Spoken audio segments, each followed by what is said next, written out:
Congress, BJP, एक तीसरी party और है, हमारे अशोक गहलोत जी ने प्रायोजित पार्टी है। बड़ी ईमानदारी से मैं कह रहा हूं और बड़ी जिम्मेवारी से ये बात मैं कह रहा हूं,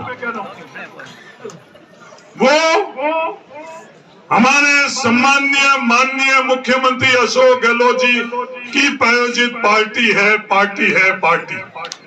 वो हमारे सम्माननीय माननीय मुख्यमंत्री अशोक गहलोत जी की प्रायोजित पार्टी है। वो हमारे सम्माननीय माननीय मुख्यमंत्री अशोक गहलोत जी की प्रायोजित पार्टी है।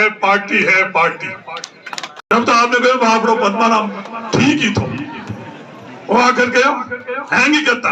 कांग्रेस, बीजेपी, एक तीसरी पार्टी और है, हमारे अशोक गहलोत जी ने प्रायोजित पार्टी है। बड़ी ईमानदारी से मैं कह रहा हूं और बड़ी जिम्मेवारी से ये बात मैं कह रहा हूं, वो हमारे सम्माननीय माननीय मुख्यमंत्री अशोक गहलोत जी की प्रायोजित पार्टी है। कोई भी लेखा जोखा चाहे विरासत माता के मंदिर में जाकर कर ले, चाहे खेमे बाबा के मंदिर में जाकर कर ले, और कोई ईमानदारी से इसका लेखा जोखा करना चाहे तो कर ले। मैं तो वहां भी लोगों को बोला मैं कि तीसरी जगह डालकर उस खड्डे में डालकर क्या करना भैया। अशोक जी हमारी पार्टी की, उनकी मदद करनी तो सीधी हमारी मदद करो, कांग्रेस पार्टी की मदद करो। तीसरी जगह वहां पर वो विरोध और विवाद तीसरी जगह उस दिशा के ऊपर ही उत्पन्न होगा, वो सामंजस्य तीसरे माध्यम से उत्पन्न नहीं होगा। जो मैंने बात जहां से शुरू करी कि ये लोग परेशान क्यों होते हैं, ये चिंतित क्यों होते हैं, ये सक्रिय क्यों होते हैं जब विरोध और विवाद नहीं होता हम लोगों के बीच में, और ये सफल क्यों होते हैं। सुकून की नींद कब आती है, जब हम लोग विरोध और विवाद के अंदर लगे रहते हैं। जैसे वो अर्जेंटीना के कप्तान को सुकून की नींद आई ना, कब लेकर वो आराम से सोया कि उसका यही सपने में यही था कि कभी एक दिन ऐसा आएगा वर्ल्ड कप का कप लेकर, तो उसकी नींद उस दिन बड़ी सुकून में। जब तक हम विरोध और विवाद में चलते रहेंगे तो उन लोगों को सुकून आता रहेगा, और जिस दिन विरोध और विवाद के अंदर अपन लोग नहीं, तब उनको सुकून नहीं आएगा। तो पद्माराम चाहे नर्मदा से पानी लेकर आ जाए, पद्माराम जी के लिए खेमाराम जी कितनी बात आप कर लो, आखिर में जब लेखा जोखा करना पड़ेगा तो वही विरोध और विवाद वाले बातें आएगी। उस बातों के अंदर ये पद्माराम भी किचली जगह, ये बड़ी ईमानदारी से मैं बात कर रहा हूँ। नहीं तो आप देख लेना, जब साल भरी बाकी बचे हैं तो उस कमरे में पद्माराम जी आपको भी आना पड़ेगा। अभी तो बच रहे हो आप इधर उधर कर ये राजनीतिक सियासत के अंदर की भाई उस कमरे में आपका नंबर नहीं आई, बिना संघर्ष निकल जाऊं, उसमें भी आओगे और इसमें भी आओ आना, उसमें भी आपको पड़ेगा।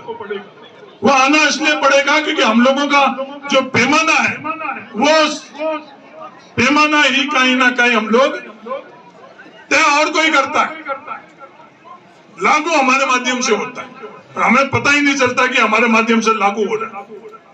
ये भी बड़ी जिम्मेदारी से बात कर रहा हूँ। तय जयपुर दिल्ली में और कोई ताकतें करती है, लागू हम लोगों के माध्यम से करा देते, हमें एहसास भी नहीं होता कि भी लागू हमारे माध्यम से हो रहा है। कोई ना कोई बात पकड़ा देते और बाद में भावना के हिसाब से हम लोग बात पकड़ लेते हैं कि नहीं साहब ये तो हमारी बात है, जो बात हमारे लिए कोई मायने नहीं रखती। अगर पूरी बातों का लेखा जोखा ले तो मेरे को वापस कल दिल्ली जाना, पद्माराम जी ने पहले खेम जी और इन्होंने बोला अर्जी राम जी के यहाँ आना ही था, पद्माराम जी ने पाबंद अलग से किया अलवर के अंदर